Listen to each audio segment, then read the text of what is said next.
దానికి మేమందరం సంతోషిస్తున్నాం. ముఖ్యంగా కేకేఎల్ ఫ్యామిలీ మొత్తం చాలా సంతోషిస్తున్నది. మన ఉమ్మడి ఆంధ్రప్రదేశ్లో అని తెలంగాణ ఆంధ్ర ప్రాంతంలో మొట్టమొదటి అవుట్లెట్ అంటే మినీ డీలర్షిప్ ఈ దండు ఈవి కావడం. రాజు నరేష్ వాళ్ళిద్దరు అన్నదమ్ములు చాలా డైనమిక్ ఎంటర్ప్రైజింగ్ పర్సన్స్.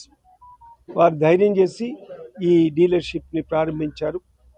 తప్పకుండా భగవంతుడు వారికి అన్ని విధాలు సహకరించి జయప్రదం చేయాలని నేను ఆకాంక్షిస్తున్నాను. ఇక ఈవీ గురించి చెప్పాలంటే ఎలక్ట్రిక్ వెహికల్స్ గురించి చెప్పాలంటే భవిష్యత్తు భారతదేశంలో ఈ ఎలక్ట్రిక్ వెహికల్స్తోనే ముడిపడి ఉంటుంది. ఎందుకంటే మనకు డీజిల్ పెట్రోల్ ధరలు పెరిగిపోవడమే కాకుండా వాటి కొరత కూడా చాలా రాబోతుంది. ఇక బొగ్గు అంటారా, బొగ్గు కూడా ఇప్పటికే మనం చాలా కొరతలో ఉన్నాం. మన ఇతర దేశాల నుంచి మనకి దిగుమతి చేసుకునే పరిస్థితి ఉన్నది. మరి అటువంటప్పుడు మనకి మిగిలిందల్లా ఈ ఎలక్ట్రిక్ వెహికల్స్. అంటే మరి ఎలక్ట్రిక్ వెహికల్స్ ఎలా సస్టైన్ అవుతుంది అంటే దానికే మన బ్యాటరీ పరిశ్రమ కూడా అభివృద్ధి చేసుకుంటున్నాం.